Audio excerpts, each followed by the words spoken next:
Hey, so I thought I'd do a look at.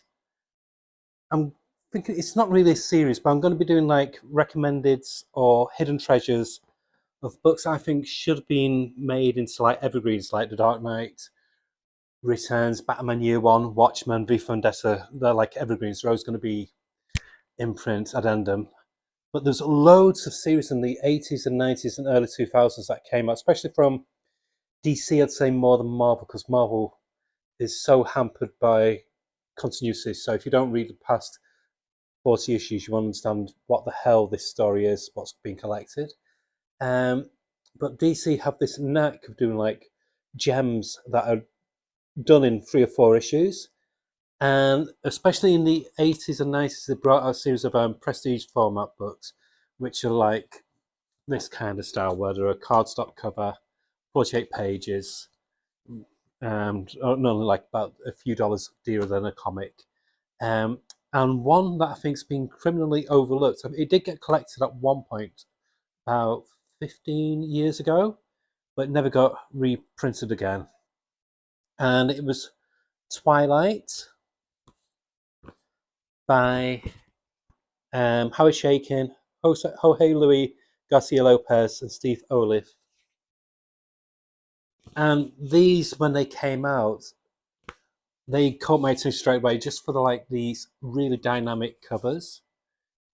So it's very, very shaking heavy in the storyline. But for me, the star of the show is Jorge Luis Garcia Lopez, because normally you just know him from like doing Superman or Batman or like superhero comics, and it's so nice for him to do like a very grown up adult story, which wouldn't have seemed out of place in the European album or heavy metal magazine or something like this. So basically, in the bottled synopsis, what Harry Chaykin has done, he's done his Dark Knight spin on classic spacefaring heroes from DC's 1950s, 1960s comics. So he's done basically like not grim dark, but like very adult, very ter- interpretations of Tommy Tomorrow, um, Star Rovers, Hawkins, Manhunter 2017, Space Cabbie, etc. I didn't realize until reading, I think the second volume, that that's what they were. I think I read about it in the Comics Journal or somewhere like that. That I was like, oh, okay. And then I hunted down a few issues of the different ones that were in this, and he really had reinvented them. But there's some classic. I'll just show you the art as I'm going on. The artwork, like I said, is just gorgeous, and Steve Olive colours the shit out of this book. But it's got some of the most beautiful artwork I've ever seen in an American comic.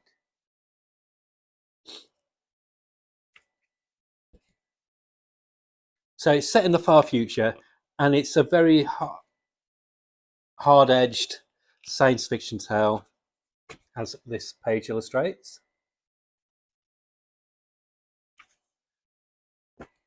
And that is Tommy Tomorrow, who normally it was a good guy, but he's now become like this fascistic leader. So you can tell it's a shaking story because he leans heavily into that. Obviously, politics come in very heavily in shaking stories. Look at American Flag, and he did an image one recently as well. And he doesn't just he isn't just a bit too on the nose. He's punching you in the face with the political message, but in a very fun kind of way.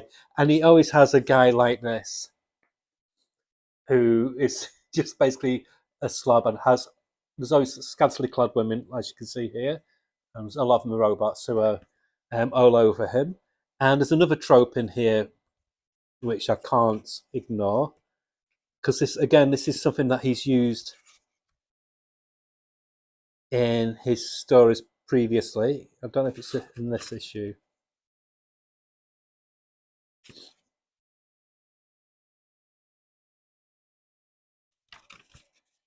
I'll come to it anyway, but there's one,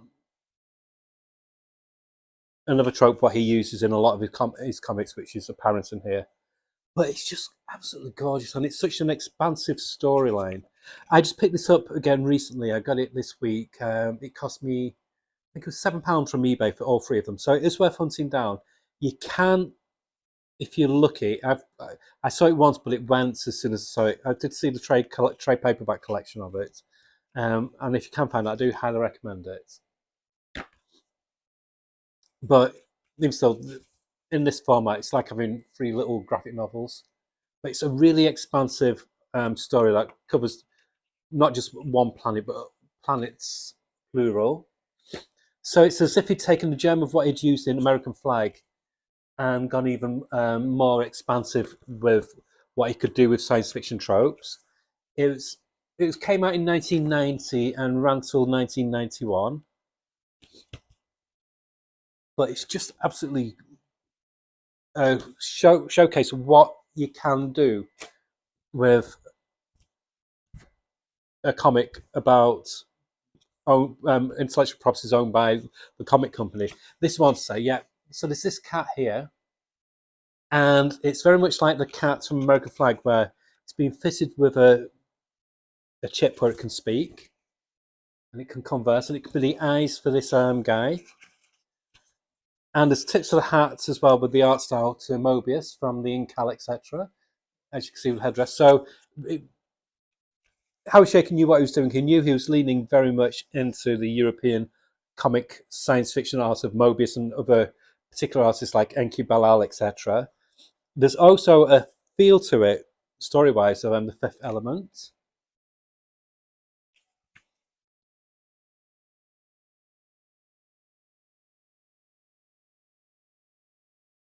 But Jorge Luis Garcia Lopez is known for his immaculate figure work. He did a style guide for DC, which has been republished recently, and I'd love to have it, but it's going for quite a few pounds now. Um, but in here, he shows that it's not. He can do more than just figure work. I mean, look at this spaceship, and then we move to the final one. So it elevates these characters almost like to godlike beings. So there's ones that have reached such a level of power where they're almost like omnipresent, and then there's these ragtag group of people like Space Cabby who are basically just trying to tear down the authority. So Tommy Tomorrow basically achieves godhood. That's Tommy in his new form.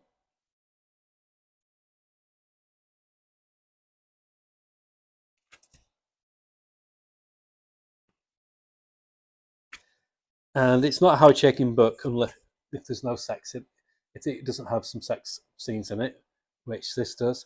In the late 80s, early 90s, DC pushed the envelope for what you could do in a comic aimed at the general market. And again, just look at that scenery. All that, what's going on there, it's so busy, but beautifully so. So I only got this week. Last time I read this was about 30 years ago.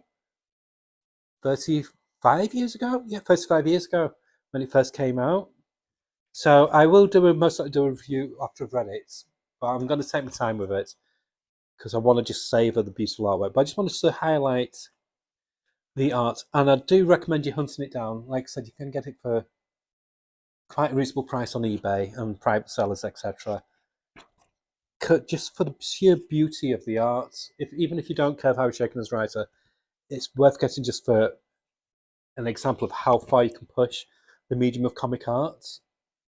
So that's Twilight. It's only 3 volumes. Like I said, you can get it in a trade paperback if you hunt hard enough for it.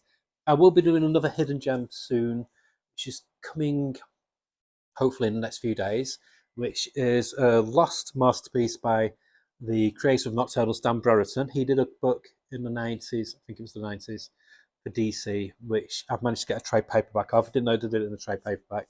So as soon as I get that, I'll do a flick through and show you the beautiful, beautiful art in that. Hope you enjoyed that. Just something a bit different. But if you fancy just doing a bit of a mooch and a hunt in your local comic shops or online, I do recommend hunting down Twilight. There's a few other books from that period what are worth hunting down as well, which won't which I'm going to look for, and that's Gilgamesh 2 by Jim Starlin, Hawkworld by Tim Truman, and I think it was Velagran who inked him, and I think there's one called Clash by Tom Veitch and either Adam or Andy Kubert. So those are ones that are on my radar, which I'm hoping to get. And there's another Dan Broderson one I want to get as well by Eclipse called The Black Terror. So as soon as I get those in, I'll do some videos looking at them. But yeah, I recommend that. Twilight, books 1, 2, and 3.